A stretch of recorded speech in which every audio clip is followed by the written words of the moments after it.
So today we're going to look at the Viltrox 56mm F1.8 aperture lens with autofocus for the Canon M50. Now, just as a quick disclaimer, Viltrox, they did send me this lens for review. I do get to keep it, but they did not tell me what to say, and they don't get to see this video before publishing, nor did they pay me for this review. Now, the first thing that comes to mind when unboxing this lens is wow. And when I say wow, it's because of its build quality.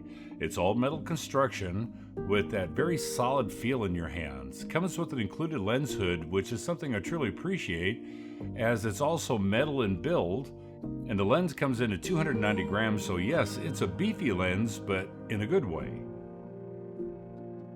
Its lens has 10 elements and 9 groups. It has a manual aperture ring from f/16 all the way to a f/1.4, or you can set it to auto and adjust the aperture and camera via the camera dial.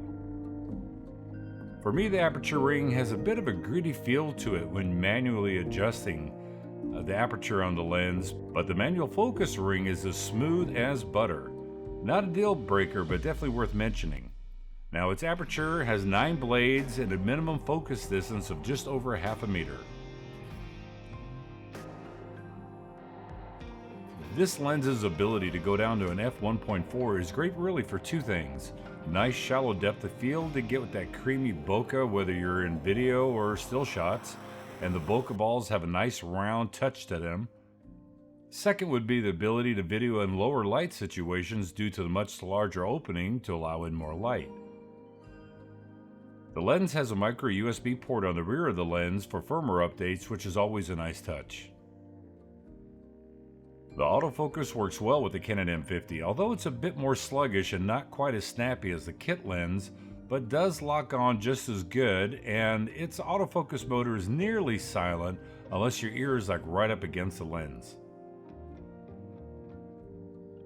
Now, considering that the Canon M50 has a 1.6 times crop on it, it takes this 56mm all the way up to a 90mm full frame equivalent, and everyone feels that 85mm is the perfect portrait lens, so this lens definitely fits the bill for that type of shooting.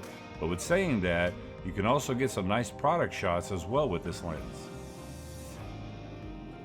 So really two downsides to this lens. One, I'd said about the autofocus being a little bit sluggish, and now when you look upon closer inspection of some of these photos, you can see some chromatic aberrations and purple fringing, which hopefully Viltrox will be able to address in future firmware updates.